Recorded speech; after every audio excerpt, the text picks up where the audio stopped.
C'est dans le calme et la confiance que sera ta force.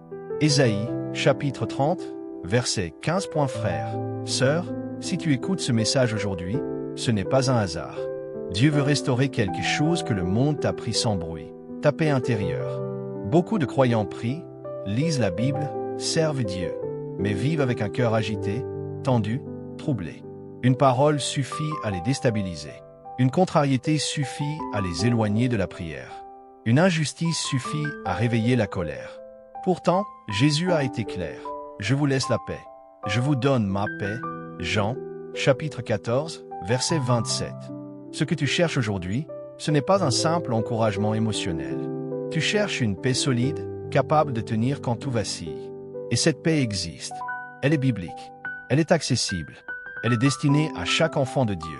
Avant d'aller plus loin, abonne-toi à cette chaîne, aime cette vidéo, partage-la à quelqu'un qui lutte intérieurement, et écris en commentaire « Je choisis la paix que Dieu me donne ». Entrons maintenant dans la compréhension profonde de cette paix que Dieu veut bâtir en toi. Partie 1. Les fondements spirituels d'une paix inébranlable. La paix que Dieu veut établir en toi n'est pas fragile, elle n'est pas instable, et elle ne disparaît pas dès que les circonstances deviennent difficiles.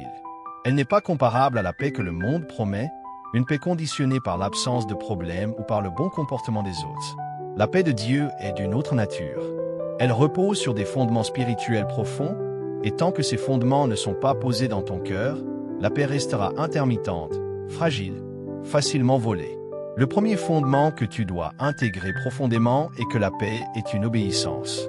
Beaucoup pensent que la paix est une émotion à ressentir ou un état à attendre, mais Jésus la présente comme un ordre spirituel. Il ne dit pas « essayez d'être en paix si vous y arrivez ». Il déclare clairement que le cœur ne doit pas se troubler. À travers cette parole, le Seigneur révèle une vérité essentielle. Dieu ne commande jamais ce qui est impossible. S'il ordonne la paix, c'est qu'elle peut être vécue, même au milieu des tempêtes les plus violentes.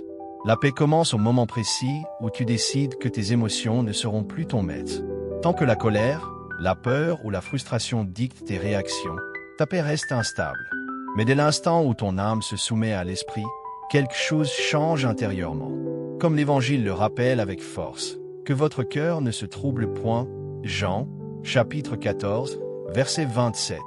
Cette parole n'est pas une suggestion, c'est un appel à une posture spirituelle mature. Vient ensuite un fondement souvent négligé, le silence maîtrisé. Dans un monde qui pousse à répondre, à se justifier, à se défendre sans cesse, Dieu enseigne une autre voie. Le silence n'est pas une faiblesse. Il est une force spirituelle quand il est conduit par l'Esprit. Jésus, face à l'injustice la plus brutale, n'a pas répondu par la chair. L'Écriture décrit cette attitude avec une profondeur bouleversante. Il n'ouvrit point la bouche, comme l'annonce Ésaïe, chapitre 53, verset 7. Ce silence n'était pas de la résignation, mais une confiance totale en Dieu. Beaucoup perdent leur paix parce qu'ils parlent trop vite, sous l'impulsion de l'émotion. Une parole lâchée dans la colère peut détruire ce que Dieu voulait protéger.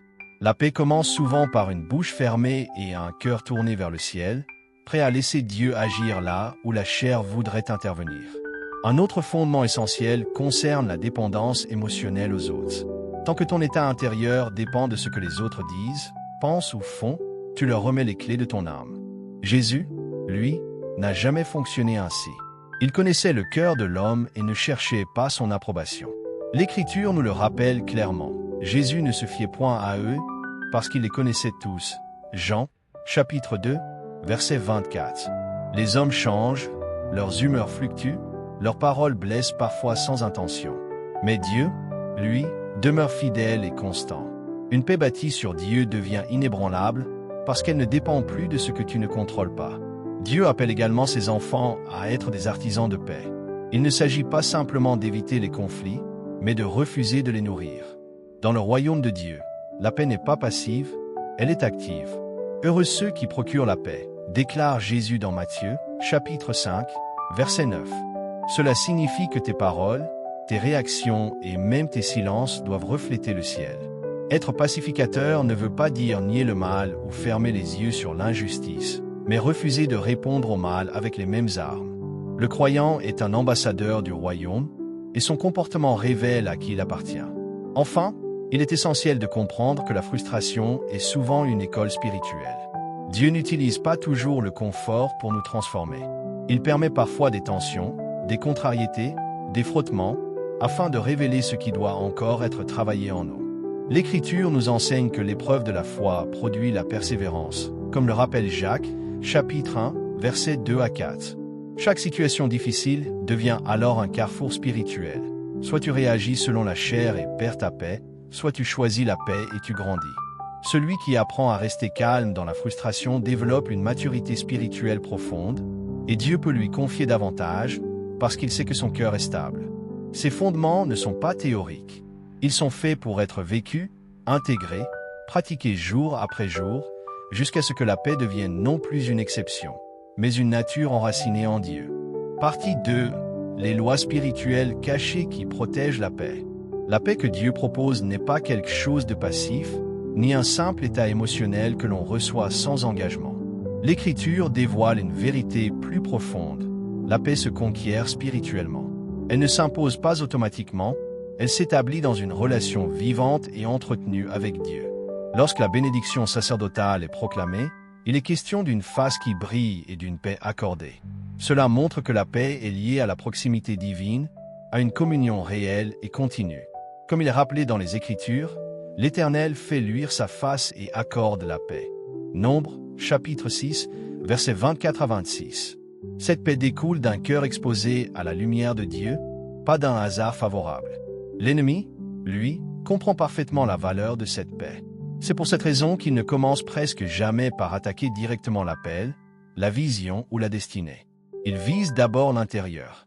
Jésus révèle clairement sa stratégie lorsqu'il dit que le voleur vient pour dérober, égorger et détruire. Jean, chapitre 10, verset 10. Un cœur troublé devient un terrain fragile. Quand la paix s'effondre, la prière perd de sa constance, le discernement devient flou et la foi commence à vaciller. Sans paix, l'âme se fatigue rapidement.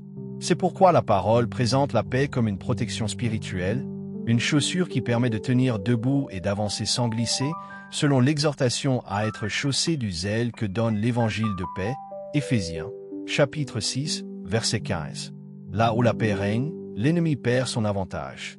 Une autre loi spirituelle souvent ignorée est que la paix ne dépend pas du changement des circonstances, mais du changement du regard. Les disciples se trouvaient dans la barque avec Jésus, au cœur de la tempête. Le problème n'était pas l'absence du Seigneur, mais l'orientation de leur regard. Ils fixaient les vagues, le vent, le danger, plutôt que la présence de celui qui maîtrisait les éléments. Lorsque Jésus apaise la tempête, il les interpelle. « Pourquoi avez-vous peur » Marc, chapitre 4, versets 39 à 40. Cette question révèle que la paix ne vient pas lorsque tout devient calme à l'extérieur, mais lorsque le cœur choisit de se fixer sur Dieu. Ce que tu regardes nourrit ton âme. Fixer les circonstances nourrit l'angoisse, fixer Christ nourrit la paix. La paix obéit également à une loi de semence. Elle ne surgit pas par magie dans les moments difficiles si elle n'a pas été cultivée auparavant. Celui qui sème pour l'esprit moissonnera la vie, rappelle Galates, chapitre 6, verset 8. Chaque pensée maîtrisée, chaque parole retenue, chaque pardon accordé, chaque moment de prière silencieuse devient une semence déposée dans le sol de l'âme. Et Dieu est fidèle pour faire germer ce qui est semé. Il est impossible de récolter une paix durable si l'on sème constamment l'agitation, la colère ou l'amertume. La paix est le fruit d'une discipline intérieure quotidienne. L'Écriture dévoile aussi un principe puissant. La paix attire la faveur divine. Lorsque Dieu observe un cœur calme, confiant et soumis, même dans l'épreuve, il commence à agir dans l'invisible. Il est écrit que lorsque l'Éternel approuve les voies d'un homme, il dispose favorablement même ses ennemis. Proverbe, chapitre 16, verset 7. La paix devient alors un langage silencieux qui parle à Dieu. Elle lui montre que tu lui fais confiance, que tu lui laisses la place d'intervenir. Là où la chair voudrait se défendre, la paix invite Dieu à agir. La révélation la plus profonde demeure cependant celle-ci. La paix n'est pas une sensation, mais une personne vivante. Elle ne se trouve pas dans un effort psychologique, mais dans une relation.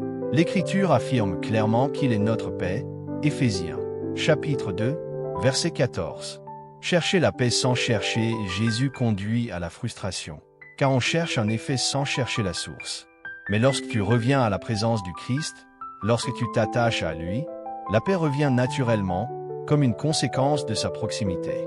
Ce n'est pas un calme artificiel, c'est une réalité spirituelle qui s'installe là où Jésus est honoré et accueilli.